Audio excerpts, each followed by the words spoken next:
Hi, I'm teacher Claudia from Inglaterra and Casa, okay? And today we are going to review simple past tense.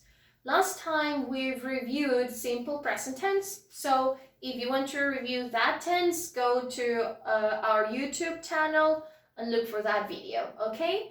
So as I was telling you, today we are going to review simple past tense.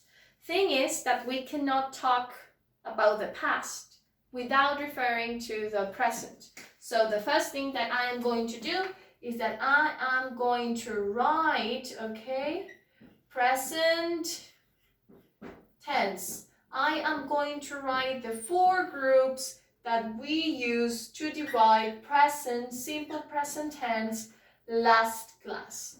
Okay, so if you remember, if you watched my video, you know that I split simple present tense into 4 main groups. Okay, group number 1 is the group of love, right? The group of love, of amareis, amareis, that you split into are, is, okay? That's a memo technique, okay? Well done. We have I, am, you, are, he, she, it, is, we are, and they are. We use verb to be to talk about existence and location. For example, I am a woman, I am Claudia, I exist, okay? And I am here, I am in a classroom, okay? Location, all right? Good. And how does it work? Well, all the groups follow the English sentence structure, which is subject, verb, and complement. So I say, for example, Clau is a girl. Because I am a girl, I am not a boy. That is a reality, okay? That it's a fact. So Clau is a girl. We have the subject, we have the verb, and all the rest is the complement of our sentence. How do we transform that into a question? We just take the verb and put it first. So Clau is a girl actually changes to is Clau a girl. Very good. And then you say, yes, she is. Or you can say that, no, she isn't or is not. Whatever you prefer, right? Good. Then we go to group number 2, which is the verb that we use to express ability, to say what things we are able to do and what things we are not able to do. Group number 2 is can. Fantastic. Can. Okay, can, it's easier than the verb to be because verb to be has 3 forms, or, is, and you need to remember that. But can is can for everybody. So I can, you can, he can, she can, it can, we can, and they can. Easy stuff to remember, alright? Fantastic. What is the structure of verb can? Same as verb to be. We are always going to need a subject, a verb, and a complement. So, you can run. Action verb. You can run. Okay? How do we transform this into a question? Just as with verb to be, we exchange. We exchange the position of the verb. So, can you run? If our sentence is you can run and we exchange the position of the verb and the subject, then the answer would be can you run? Simple as that, okay? The affirmative answer is yes, I can, and the negative one is no, I can't. Attention, remember that if you want to use the full form and if you want to say no, I cannot, there is no space between can and not, okay? That is a major spelling mistake, a very common spelling mistake in English, especially for learners of English. You either write can't or cannot, C-A-N-N-O-T. There is no space there, all right? Good. Then, what happens here? I split simple present tense, okay, into two groups. I have the group of to be and can that are verbs that exchange their position. They move, okay, from one place of the sentence to a different place of the sentence. Why? How? Because they are what I call flexible verbs. Flexibles because they have the flexibility to exchange, to move their location. Okay? Now, these verbs over here, remember that in total we have 4 groups. 2, to be and can, which are pretty super flexible, and these 2 verbs that are very rigid. They are not flexible at all. All right? Our third group, okay, of not flexible verbs is a verb that we use to express possession, to say that you own something, that you possess an object. That, very good, that verb is have, okay? Have, excellent. Have that has a second form which is has. And how do you use it? Very simple. I have. You have. He, she, it has. We have. They have. Okay? How do we form a sentence? Well, following the general English sentence structure, which is, and again, subject, verb, and complement. So I can say, I have a dog. I have a dog. Okay? How do I transform this into a question? Do I exchange the position of the verb and the subject? No, because this verb belongs to the non-flexible groups. Okay? So this verb belongs to the group of verbs that need help. Verbs that need someone to auxiliate them. And who is the verb who auxiliates verbs in simple present tense? Well done. Do or does. I do, you do, he, she, it does, we do, they do. All right? Fantastic. So, I have a dog. My verb is have. Is it flexible or does it need help? It needs help because it's there, okay? So, okay, who helps I? Do or does? Yes, do. So, my question is, do I have a dog? Fantastic. Do I have a dog? Okay, the positive answer is going to be yes, I do, or no, I don't. Well done. Now we need to talk about the fourth group, okay? This group is in the non-flexible, okay, need help part of the simple present tense. This is what I call all the other verbs that are not verb to be, can, or have.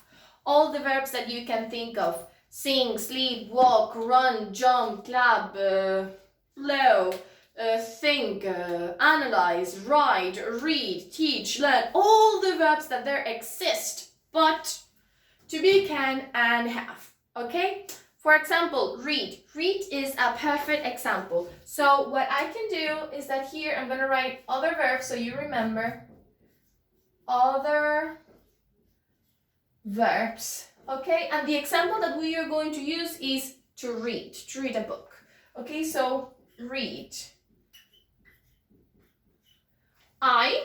read. You read. He, she, it reads. We read. They read. For all the other verbs that there are, but verb to be, can, and have, the rule says that when we use third person singular, what is that? He, she, it. When we use he, she, it, we need to add an S to the verb or an ES depending on the final sound. So if you have a verb like wash, like teach, that finishes with, okay, because it finishes with SH, CH, Z, O, then you have to add ES, okay? So let's do an example. I'm going to use my black marker here because I've ran out of space down here, and I'm going to say, you read a book. No S because the subject of my sentence is you, so we don't need it. Then, and again. How do we transform this sentence into a question? Can we exchange the position? No, because it is not flexible. Only to be and can are flexible. Other verbs are the part of simple present tense that needs help. So I already know that I need help. Which is the subject? You. So who helps you? Do or does? Good. Do. So the question is as simple as, do you read a book? Do you read a book? And then affirmative, yes I do. Negative, no I don't. If you think that I'm explaining this way too fast, you are right. I'm doing this as a review of my last video because in order to learn simple past, we need to understand and to visualize simple present. So if you want to practice or review your simple present slowly, go to my last grammar video. It's called Simple Present Tense Review or Summary. Okay, it's on our YouTube channel. It's basically this explained in a slow manner. All right, good. It's finally time to talk about simple past tense. So the first thing we are going to set is why, when, and what for do we use it? Why do I eat it with? We said that simple present tense is used when we talk about scientific facts. Water boils at 100 degrees. For routines, I wake up in the morning, okay? And about realities, I am a woman. That is for simple present tense. We use simple past tense to talk about actions in the past, but action that started and finished in the past. Actions which had no continuity in the past, okay? Oops, sorry, okay? So, as simple present tense, teacher Clau, divides simple past into 4 groups. To be, can, have, and all the other verbs, okay? But the difference is that in to be, we no longer have am, are, is. Now we have 2 forms, okay? Was, and where. We say, I was, you were, he, she, it was, we were, they were, okay? As in present, verb to be is flexible in past. So here I said, Clau is a girl. So Clau was a girl would be that sentence in past, okay? Clau was a girl. Now, if we want to transform that into a question, the only thing that we need to do is to change the order again. So, Clau was a girl. The question is, was Clau a girl? The positive answer is yes, she was. And the negative answer is no, she wasn't. As simple as that, okay? If you have a sentence with where, super duper simple. You were my student. Question. Were you my student? Yes, you were. No, you weren't. Same thing, all right? And that's it for group number 1. Group number 2. We say bye-bye to can and hello to could. Attention, could is spelled C-O-U-L-D. But when we say could, we forget about L. We do not say L. We do not say cold. No, just could. No L, okay, in the pronunciation of that word. Could. Fantastic. We use could as we use can to express ability, but can is for present ability, what I can do today, and could is for past ability, what I could do 10 years ago, okay? So, you can run changes to you could run. And remember, can is as flexible as verb to be. So in order to transform this sentence into a question, the only thing we need to do is to exchange the order. You could run changes to could you run. That's it. The answer is yes, I could. And no, I couldn't or could not. Up to you, okay? That's it. There is the difference between simple present tense and simple past tense for the first 2 groups is minimum. The only thing you need to remember is that for verb to be, we say bye-bye to are, is, and hello to was and were, okay? And in the case of can, we say bye-bye can, hello, could, which is spelled C-O-U-L-D, okay? That's it for our flexible verbs. Now we are going to jump the barrier into the verbs that are not flexible, the verbs that need someone to auxiliate them, which are have and all the other verbs that there are, but to be, can, and have. Okay? So have and has, go away, bye-bye, have and has, and we say hello to had. Had, that is H-A-D, okay? I have a dog is present. In past, we say I had a dog. That's it, okay? That's it. Now, if we want to transform that into a question, we need to remember that have in present or past cannot move, that it needs help. What is the verb which helps other verbs in past? No do, nor does. In past, we have did. D-I-D. Did. Okay, so basically, we say bye-bye do, and we say, did I have a dog?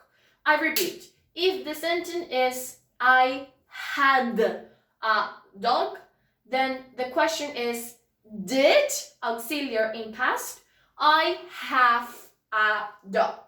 Very important. If we have an auxiliary in the sentence, the verb must be on its base form. We cannot have past and past, ever. Always auxiliary in past, verb on base form. Alright? So, did I have? Let's pretend we have a sentence with she. Yesterday, she had an accident. Yesterday, she had an accident. Well, okay, so my verb is had. Not flexible in its help. Okay, so did. Did she have, remember that you need your verb in present because the auxiliary is in past, an accident? Yes, she did. No, she didn't or did not. Whatever you prefer, it's alright. Okay, as simple as this. So we say bye-bye to our third group. hello, all the other verbs that are not to be, can, and have. What we need to remember is that the S and ES thing, that stays in the simple present tense. Simple past is way easier than that. Some verbs change because they are irregular, so we need to memorize them, and so some other verbs are regular, which means that we add an ed to its end. For example, teach, I teach to you, I teach, simple past, is an irregular verb, so it changes to taught. I taught you English, okay? A regular verb, learned, the opposite, learned. You just add an ed at the end of the verb. This happens with all the pronouns, okay? For example, teach, which the past is taught. I taught you English yesterday. You taught me English yesterday. She, he, it taught me. We taught you.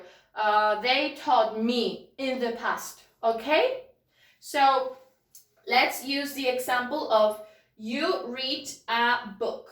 Read is an irregular verb, which means that its structure changes, okay? It changes to read. It is written in the same way, but it's pronounced differently. So what we need to do is, you read a book. The question is, did you read a book? Yes, I did. And then no, I didn't. No, I didn't. If you think about it, it's like physics or maths, okay? There is an equation, and what you need to remember are your groups, which verbs are flexible, which verbs need help, and which verbs change if it's either in present or past, and that you always need to use your auxiliaries for have and other verbs. It's simple. If you need to watch this video again and again and again, please do remember that this is the base of your English. So the more you practice, you'll get. All right? See you next time, guys.